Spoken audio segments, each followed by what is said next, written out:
Hey everyone, Griff here. I'm here with my good friend Art Nace today of Nace Amplifiers. You may have seen there's another video that I did of one of Art's heads. Well, it's been a little over a year, I think, actually, since I made that video, and it's generally been pretty popular. So so Art came out again today, and we decided to do a little bit more in-depth talk about these amps that he's making. I'm going to demonstrate some pedals that I have here through the amp, and we'll talk a little bit about kind of what makes this amp exactly what it is and why it does what it does and why I dig it. So this is my good friend Art, and he's Art. Tell me just a little bit, because I'm lousy at explaining this sort of thing. It's about 7 watts, right? It's about 7 watts if you want to be really dirty. 5 watts for clean. That's average power for those who are technically inclined. Peak power would be more like 10 and 12. Okay. And, you know, the tone controls here, or the control layout's real simple. This is a reverb model, so we have, you know, reverb, volume, treble, and bass. And it's a very simple layout. It's a very nice tone.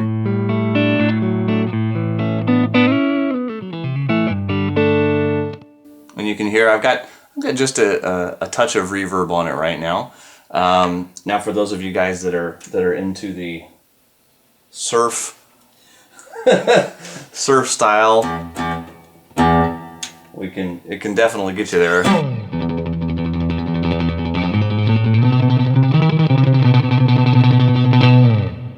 So we can get plenty of reverb there if you're so inclined. I'm not as much of a reverb guy myself, so I'm gonna back off on that.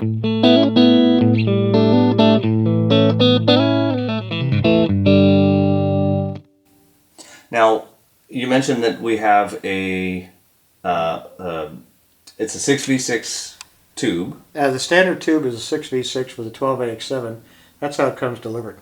Okay, and so you mentioned to me that this is sort of loosely based off a champ, but the mojo's in the power supply. The mojo's in the power supply. It uses a transflux power module, but there's also some mojo in the amp itself with the biasing, and also some of the filtering.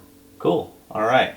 And any other amazing non-proprietary cool stuff that you can tell us about? I don't want to give away all your secrets. You know, it's really quite simple. Yeah. And that was the purpose. Is not a lot of bling. You can see there's no flash, no lights blinking.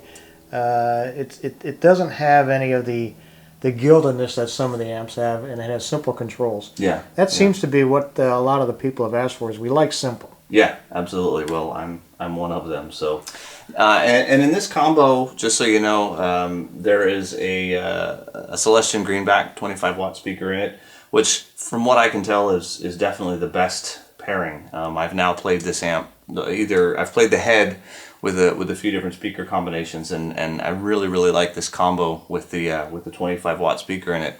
So, having talked about it a little bit, I'll show you give you a little run through some of the things that it can do. You can hear that's some bridge pickup.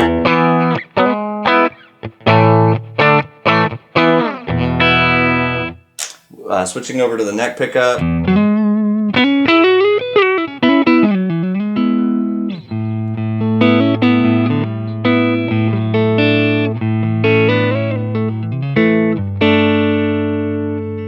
Now, what I like to do is I tend to like to add a little bit of delay to stuff, particularly on some clean tones. So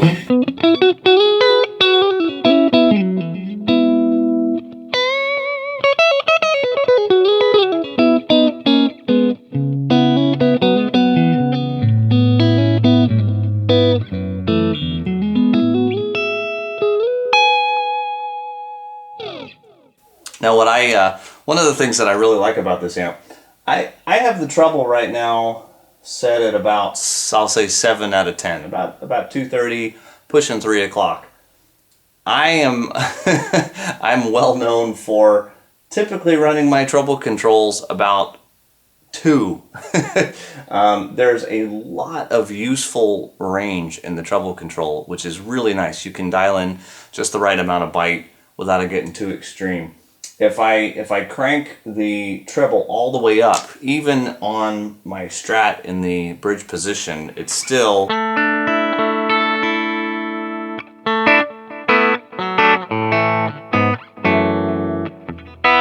it doesn't hurt the way a Fender would.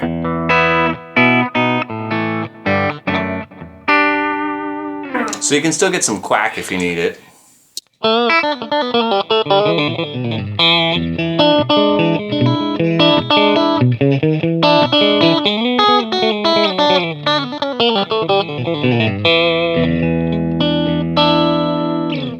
So if you need that kind of sound, you got it in there. So let's. I'm gonna throw a few different pedals at it. We get a lot of questions about, you know, running various different kinds of pedals and what sort of tone you can get out of it. So I've got really three different options down here. The ZVEX Box of Rock is very much a I'll say a Marshall in a box. It's based very closely off the Marshall JTM 45 circuit, so it's basically like cranked up Marshall in a box. The Exotic Effects BB preamp. This is a little bit from the, I'll say, the Tube Screamer lineage. Not quite. It has a little bit more adjustability. It's a little bit different, but it's similar. The MI Audio Crunch Box. That's your, you know, rock, your rock sound. Your you know, old school Marshall JCM 800. You know, about to blow up kind of sound. So. Let's, I'm going to run through a little bit of all of them. I'm just going to give myself a little delay here. I just use that to thicken things up a little bit. So first, the Box of Rock.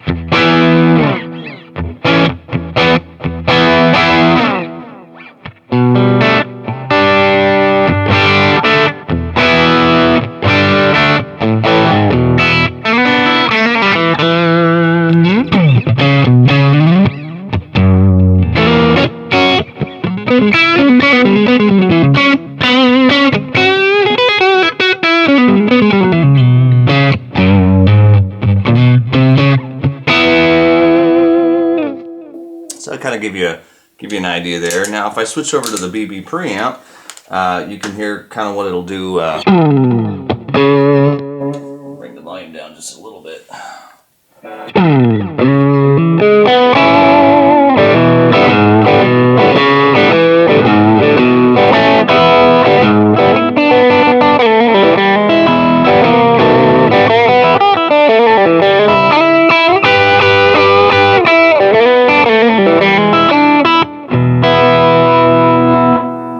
So you can hear that's definitely got that you know, cool, gritty Texas vibe if we want. And if I give you the Crunch Box,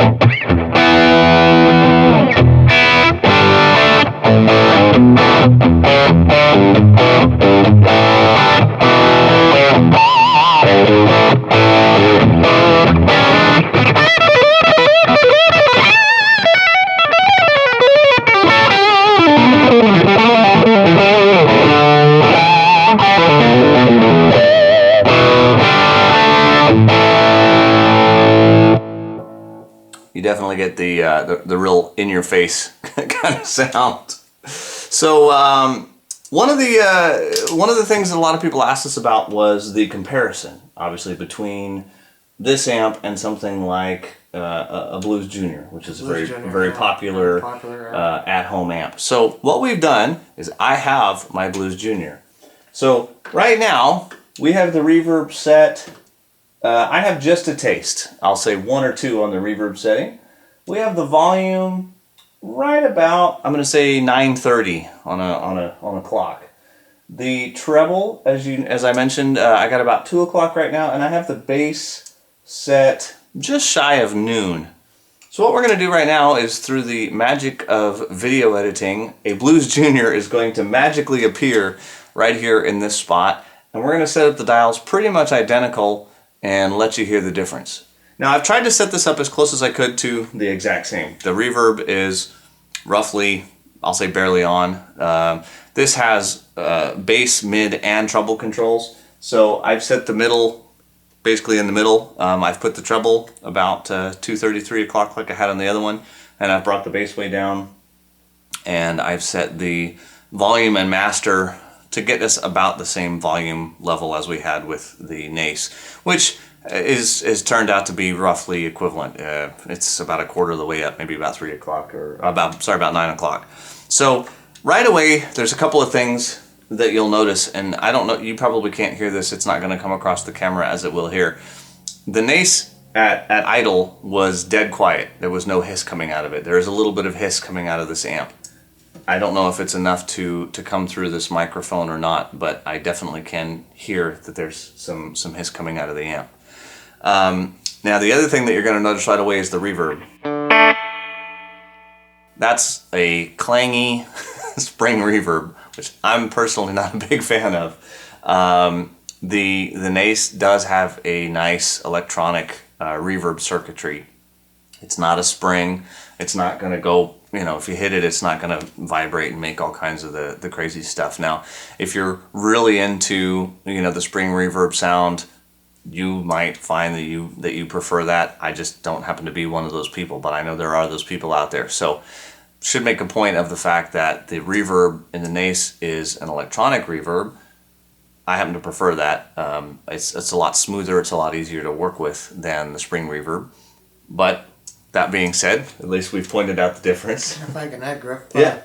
The electronic reverb comes with the amp, but comes whether in the head or the combo. You don't need to have a big case to carry around a spring reverb. Right. Yeah, exactly. Another plus for sure. The other thing too is the Nace amp weighs, well, just by feeling of it, about half of what the Blues Junior weighs. So that's always a plus too. So you can hear that this is going to be a lot brighter.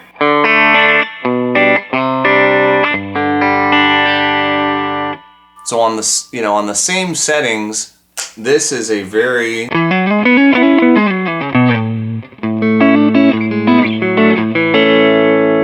really not nearly as pleasant of a sound. If I turn on something like the Box of Rock,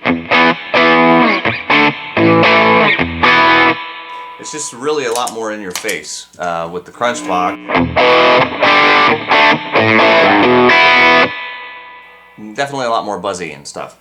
Now we can obviously manipulate this amp, get that treble out. Now here's me running the treble like I normally would on an amp, and bringing the bass up, and I'm going to just kill the reverb on it.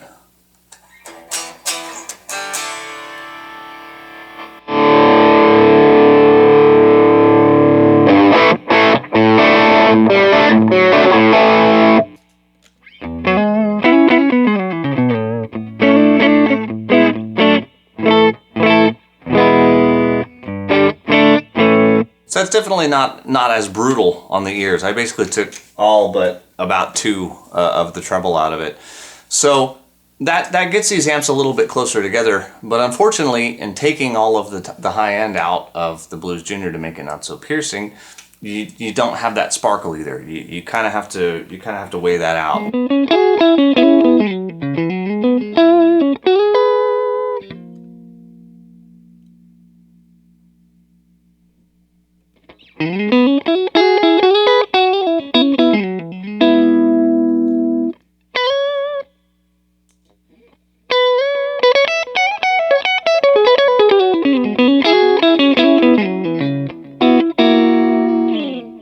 So it's close. It doesn't have the bottom end that the Nace Combo had. It's not quite as complex of a tone. It's hard to define the difference. The Fender tone is a little bit more straight. It's just kind of a little more straight in your face. It doesn't seem to have the warmth to it to me. The harmonics probably, yeah. I don't know. Yeah. I don't know how to explain that, but that's definitely some of the difference there. So. Any final thoughts? No, it's these can be available at Wilcut Guitars. Go to their website, wilcutguitars.com, and they're currently carrying the head unit and also the combo. Awesome. And we're gonna do another video too, where I'm going to demonstrate the head as well. We have one of those here, so hope you'll check out that video as well. And thanks, Art. Thanks for coming by. Thanks for coming. Thanks for having me by. Alrighty. And you guys take care. We'll talk to you soon.